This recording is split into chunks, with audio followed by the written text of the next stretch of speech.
Hello dear student, welcome back to MKS video channel.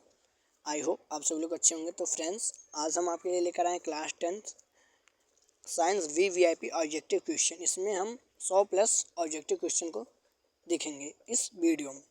तो यह आज की टॉप क्लास होने वाली है, मतलब बहुत ही महत्वपूर्ण है बोर्ड एग्ज़ाम के साइंस के MCQ क्वेश्चन से रिलेटेड। तो फ्रेंड्स, हम चलिए अपने MCQs की तरफ चलते हैं। तो फ्रेंड्स, पहला है हमारा परावर्तन के कितने नियम हैं। परावर्तन के कितने नियम हैं, आप सभी लोग बताएं। परावर्तन के कितने नियम हैं? 2, 3, 4, 5 कितने हैं फ्रेंड्स? तो परावर्तन के कितने नियम हैं? 2 नियम हैं।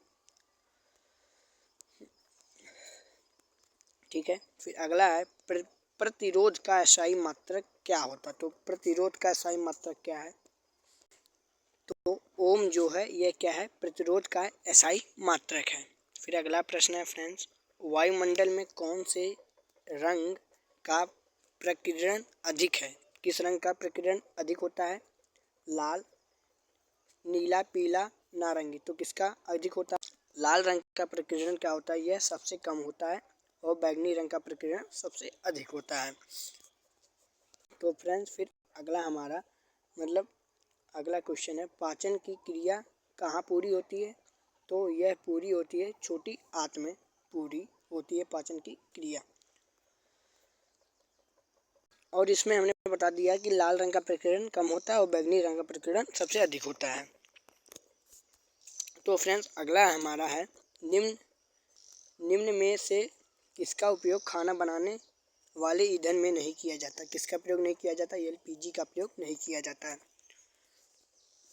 फ्रेंड, इसमें बताइए आप, संगमरमर का रासायनिक सूत्र, संगमरमर का रासायनिक सूत्र क्या है? तो CO3 ये संगमरमर का रासायनिक सूत्र है। आप सभी लोग डामन सोडा का सूत्र कमेंट सेक्शन में बताएं और प्लास्टर ऑफ पेरिस का सूत्र कमेंट सेक्शन में बताएं। फ्रेंड, फिर अगला हमारा, प्रकाश के अपवर्तन के दूसरे नियम को क्या कहते हैं? प्रकाश के अपवर्तन के दूसरे नियम को हम कहते हैं स्नेल का नियम कहते हैं, स्नेल का नियम। फिर यहाँ पे देखिए, प्राणियों में पानी की प्रतिशत कितनी होती है? 65% होनी चाहिए।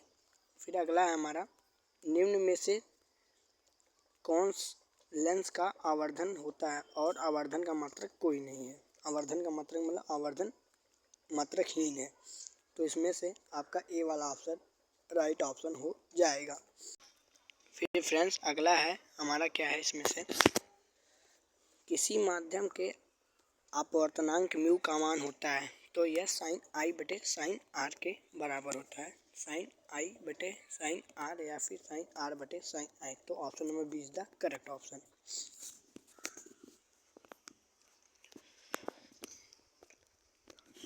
निम्न में से कौन प्रबल अम्ल है? तो ये सभी प्रबल अम्ल हैं आपके।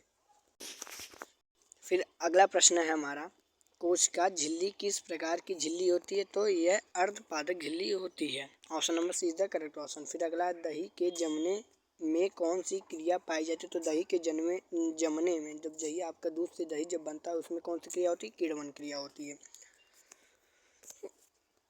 फिर अगला है, जीवन की उपाचयी क्रियाओं के संचालन के लिए निम्न में से कौन आवश्यक है? तो कौन आवश्यक है?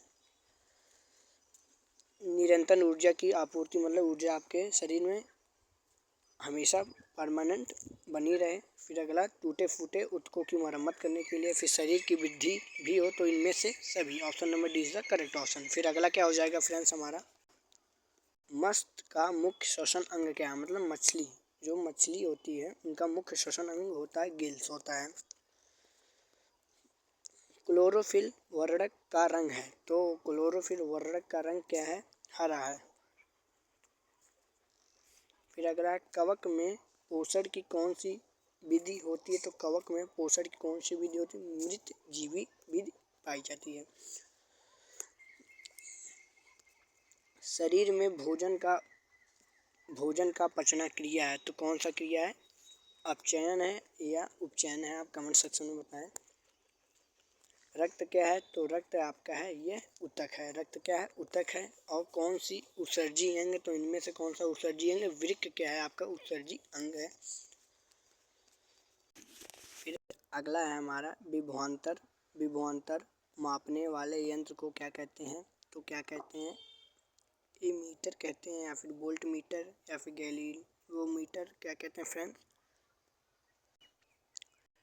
वोल्ट मीटर के द्वारा या फिर आमीटर के द्वारा विभवांतर नापा जाता, तो विभवांतर आमीटर के द्वारा ही मापा जाता है। फिर मानव नेत्र में कौन सा लेंस पाया जाता है?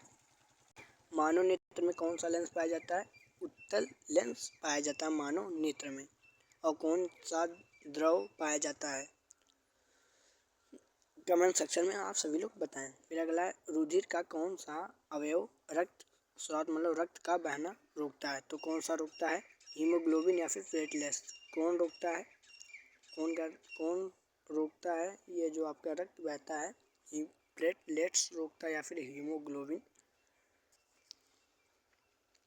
आप इसका आंसर कमेंट सेक्शन में बताएं। फिर अगला है हमारा पौधों में जल का परिवहन कौन करता है? तो जाइलम के द्वारा पौधों में जल का परिवहन होता है। और भोजन का फ्लोएम द्वारा जल मतलब पौधों में भोजन का परिवहन कौन करता है? फ्लोएम। और पौधों में जल का परिवहन जाइलम। जा से जल, जा से जाइलम। फिर अगला है हमारा सौर सेल बनाने के लिए किसका उपयोग किया जाता है? तो किसका किया जाता है? सिलिकॉन का उपयोग किया जाता है, सिलिकॉन का। फिर अगला है मुख्य प्रदूषण कौन सा? तो मुख्य प्रदूषण क्या है? CO2। आपका यह क्या है? मुख्य प्रदूषण है।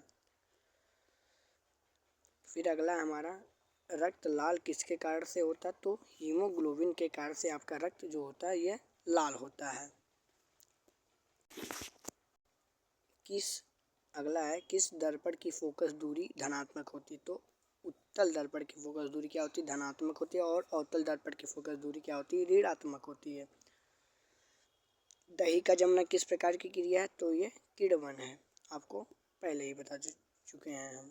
फिर कौन सा अम्ल होता है, मतलब दही में कौन सा अम्ल पाया जाता है? तो दही में लैक्टिक अम्ल पाया जाता है। लैक्टिक अम्ल दही और दूध में पाया जाता है।